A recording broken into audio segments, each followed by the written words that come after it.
우리를 돌아본다. 우리 새로운 말씀 시리즈로 오늘 첫 번째 날 우리는 그리스도인입니다 라는 말씀의 제목으로 주의 말씀 나눠보고자 합니다.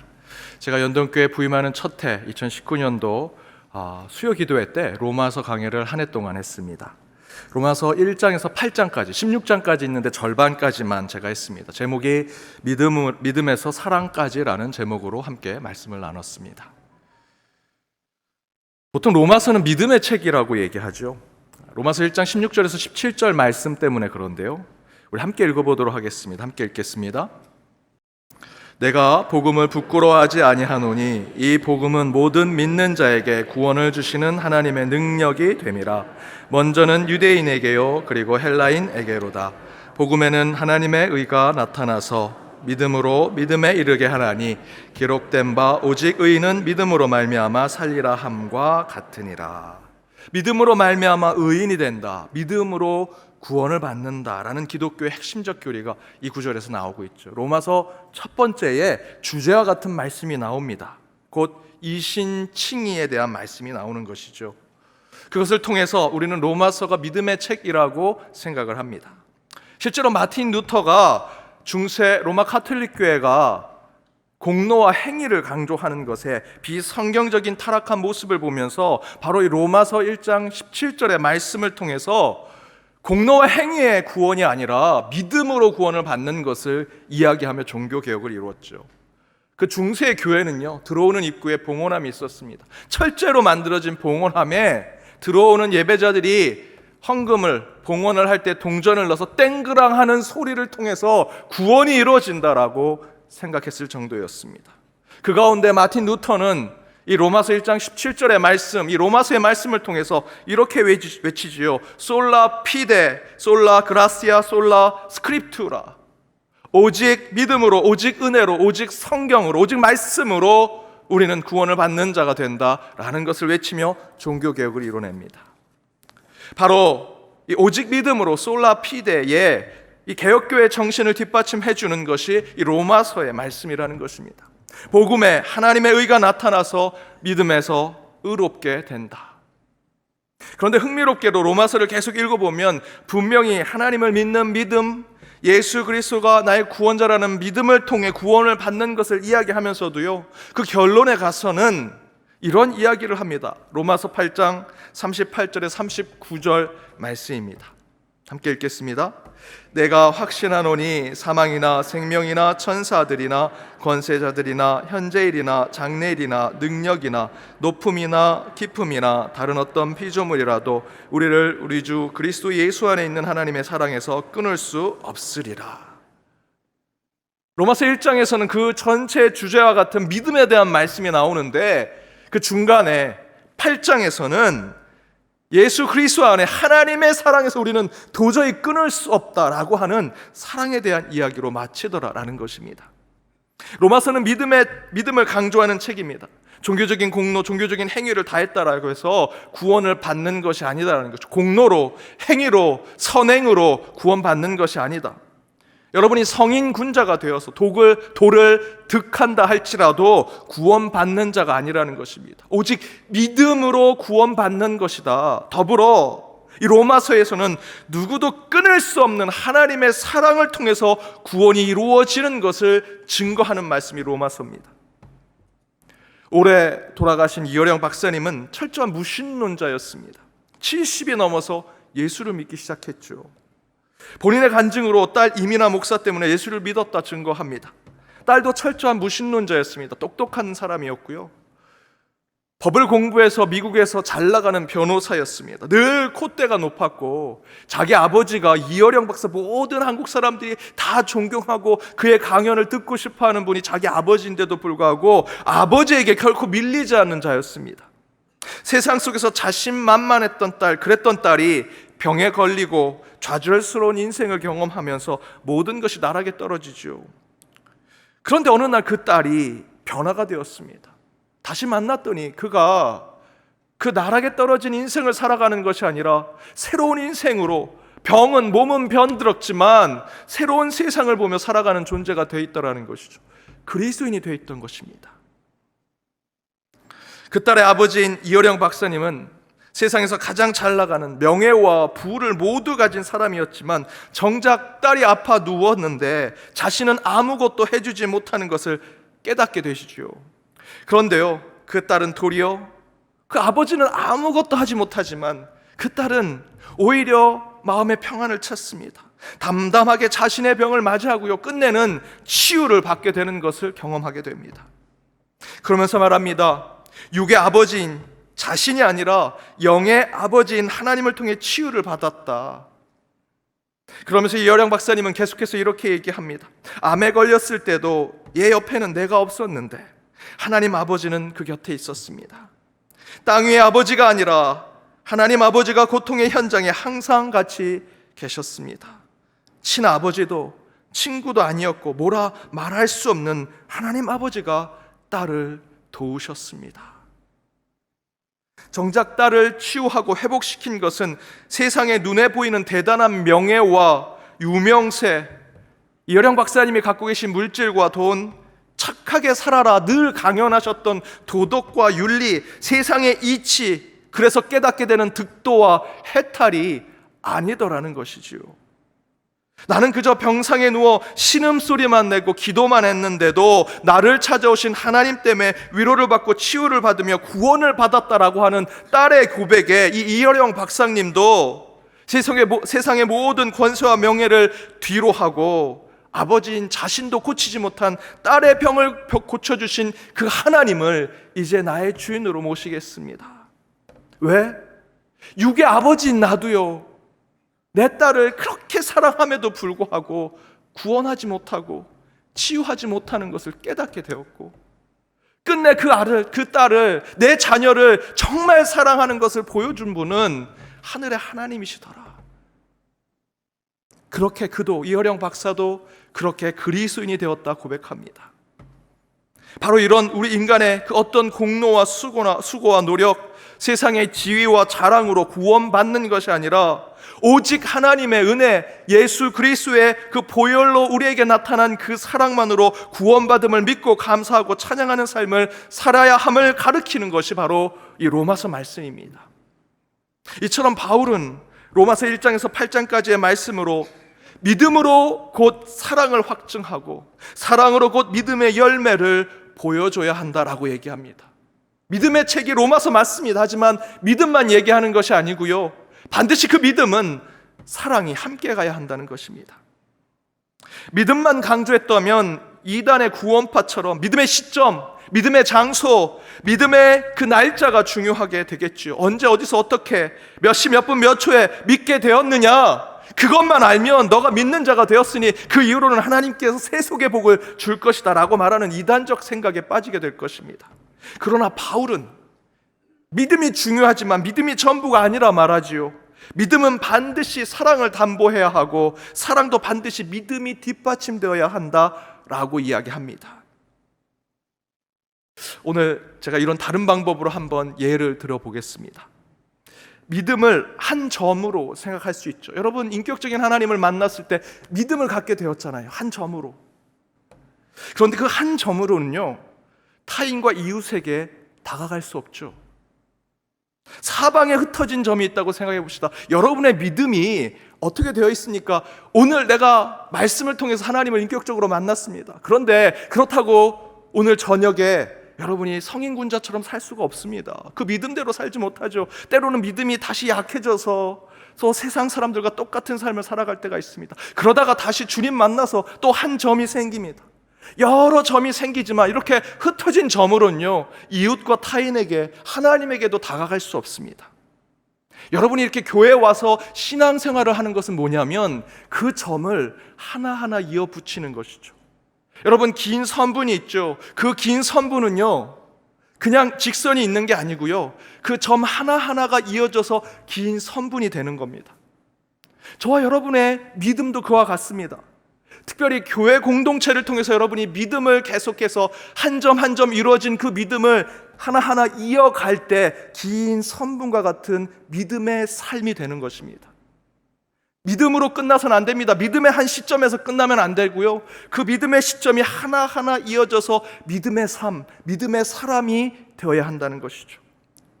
그런데 그 출발은 믿음입니다. 내가 믿음을 가졌을 때 하나님이 나를 구원하셨구나, 나를 치유하셨구나, 나를 회복하셨구나 라는 것에 믿음을 가졌지만, 그 믿음이 여러분이 교회 생활을 통해서 한 점 한 점 이어져 긴 선분이 되면 타인에게도, 이웃에게도, 저 하늘에 계신 하나님께도 갈 수 있는 것이죠.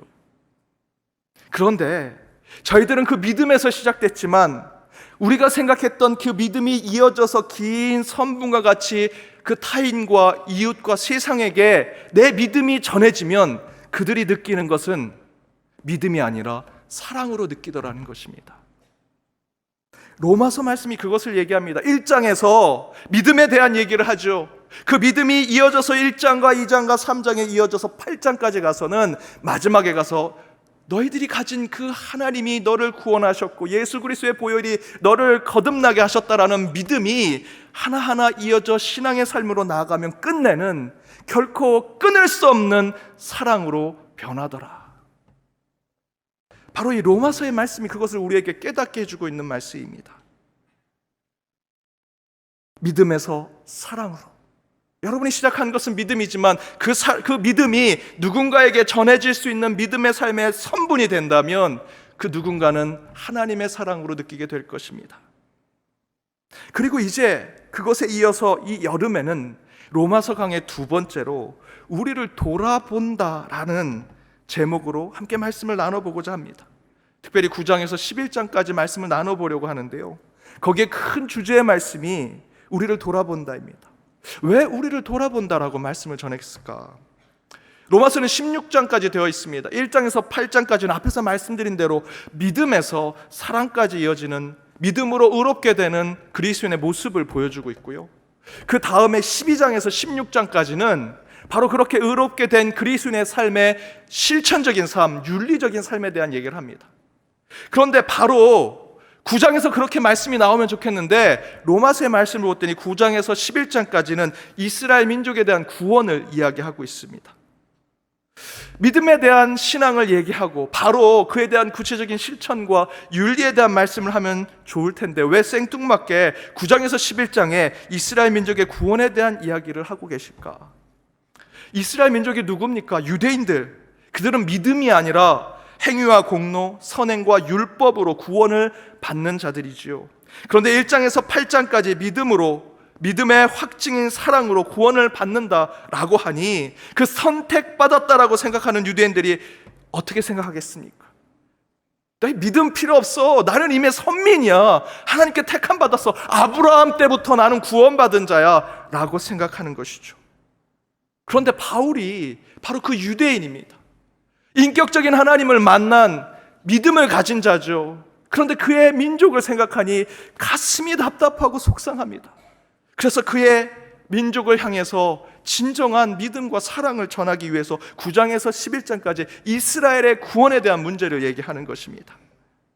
그러면서 가장 먼저 오늘 본문에서 얘기하는 것은 그동안 율법과 그 율법에 대한 공로와 수고로 구원받을 거라고 철석같이 믿고 있던 이스라엘 백성들의 얘기를 하지요.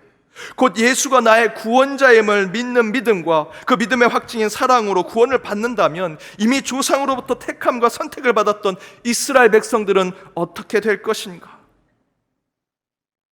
믿음으로 구원을 받는 것이라면 행위와 공로와 율법, 그 수십 년 전, 수백 년 전부터 이어왔던 그 율법을 가지고 있던 유대인들은 도대체 어떻게 구원을 받을까?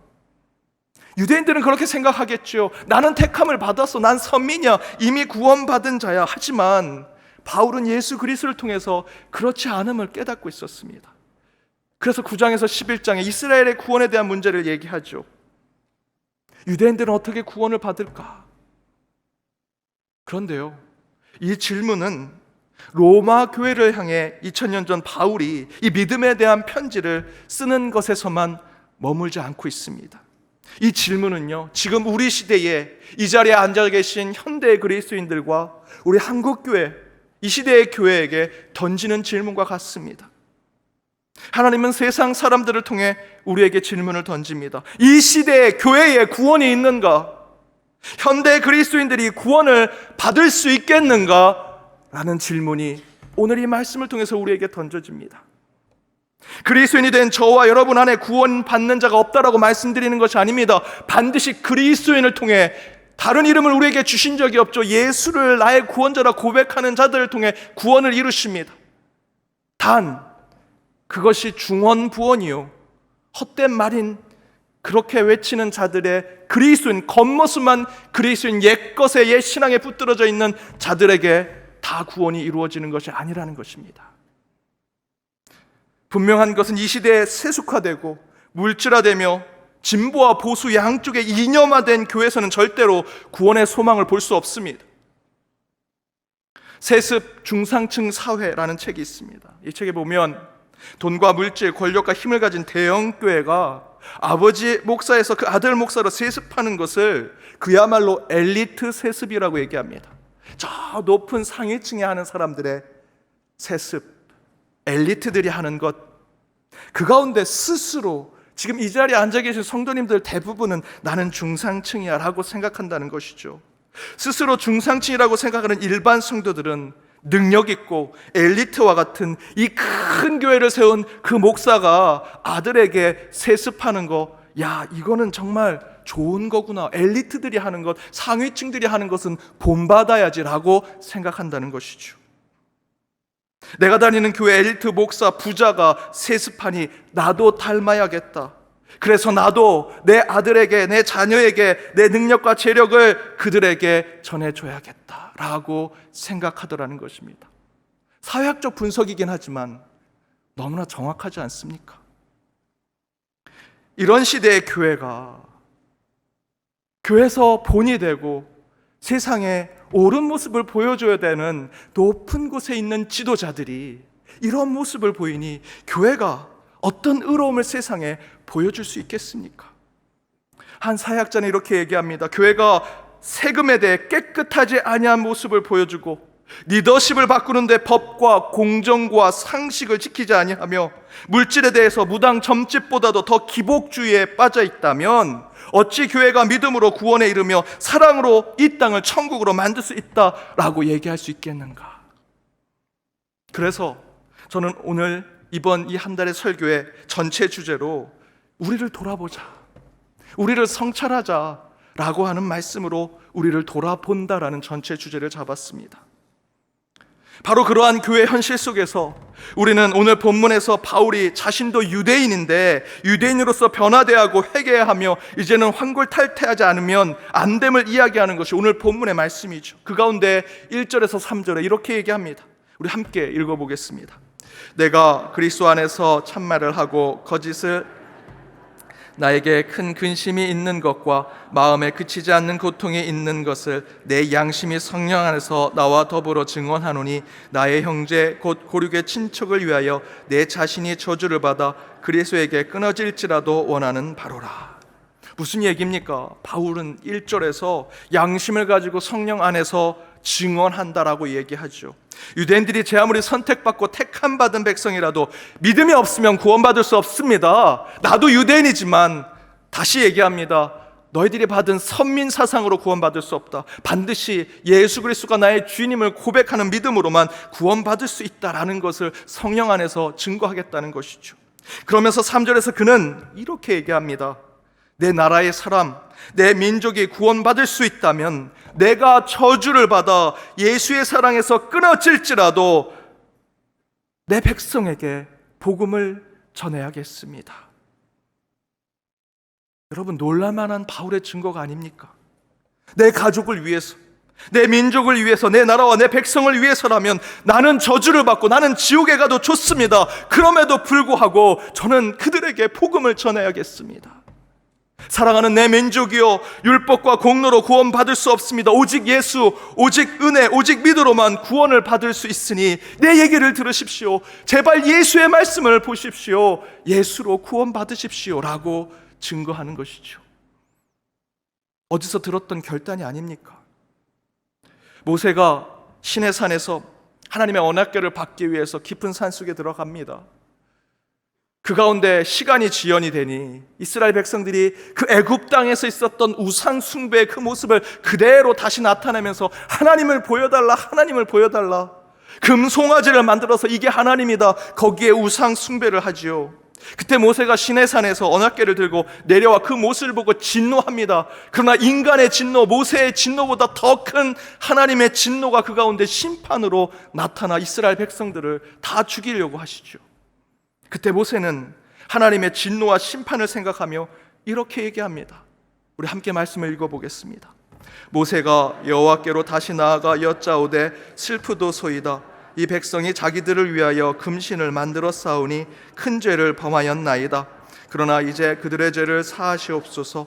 그렇지 아니하시오면 원하건대 주께서 기록하신 책에서 내 이름을 지워 버려 주옵소서. 그들이 죄를 범하여 심판받고 저주받아야 하는 건 마땅한 일이지요. 잘못했고 우상 숭배를 했으니. 그러나 주님, 그들의 죄를 사해 주십시오. 그들을 용서해 주십시오. 그렇지 아니하시오면 제발 제 이름도 생명책에서 지워 주옵소서. 그들의 이름이 다 지워지고 내 이름만 천국에 가는 것 원하지 않습니다. 그들을 용서해 주십시오. 저도 같이 그 생명책에서 지워 주십시오 라고 모세가 중보기도 하는 것입니다. 바로 이와 같이 바울도 그런 생명을 건 중보기도가 바로 여러분이 읽었던 말씀의 3절의 말씀입니다. 율법으로 어렵게 되고 조상들의 아브라함부터 왔던 그 신앙으로 내가 구원받는다 잘못 생각하는 내 백성을 위하여 하나님, 차라리 제가 저주받겠습니다. 제가 지옥에 가겠사오니 저들을 심판하지 마시고 저를 심판하시고 그들을 구원해 주십시오 라고 얘기하는 것이 바로 오늘 본문의 말씀입니다. 사랑하는 여러분, 저는 여기서 저와 여러분이 우리 한국교회가 다시 회복해야 할 그리스도인의 모습을 발견하게 됩니다. 나는 죽어도 좋습니다. 이 교회를 살려주십시오. 나는 직분이 없어도 좋습니다. 우리 교회가 아름다운 교회가 되게 해주십시오. 나는 배부르지 않아도 됩니다. 가난하고 소외받고 아픈 이들을 주여 배부르게 해주시고 치유하여 주시고 회복시켜 주십시오. 나는 희생하고 헌신해도 좋습니다. 우리 젊은 세대, 우리 자녀들을 주님 더욱더 믿음으로 세워 주옵소서. 아, 이게 그리스도인의 모습이구나. 저는 모세와 바울의 모습 속에서 이 시대에 우리가 다시 찾아야 될 참된 그리스도인의 모습을 찾게 됐습니다. 나를 버리더라도 내 옆에 있는 가족을 회복시켜 내 이웃을, 내 백성을 되찾고자 하는 그 마음을 갖는 자들이 되는 것, 그것이 자기의 목숨을 많은 사람의 대속물로 주려고 이 땅에 오신 예수 그리스도를 쫓는 그리스도인의 모습 아니겠습니까? 여러분, 저와 여러분, 우리는 그리스도인입니다. 곧 예수 그리스도를 닮아 그대로 쫓아가기로 다짐하고 결단한 크리스찬, 그리스도인이라는 것이죠. 모세가, 바울이 결단하여 보여주었던 그리스도인의 모습은 예수님의 삶 똑같은 것을 쫓아가는 것입니다. 내 대신에 그를 구원하여 주옵소서. 내가 죽어도 좋습니다. 대신 그들을 살려 주옵소서. 나는 괜찮습니다. 내가 받을 복 그들에게 허락해 주시고 그들을 채워주시고 그들을 높여 주옵소서 라고 중보하는 자가 되는 것, 여러분, 그것이 그리스도인입니다. 사랑하는 여러분, 저와 여러분, 우리는 그리스도인입니다. 그리스도인이라는 이름이 부끄럽지 않게 나로 인해 이웃이 살고 여러분으로 인해 생명이 살며 여러분 모두와 저로 인해 세상에 사는 모든 이들이 하나님을 사모하도록 만드는 그리스도인의 삶을 살아가는 저와 여러분이 되기를 주님의 이름으로 축복합니다.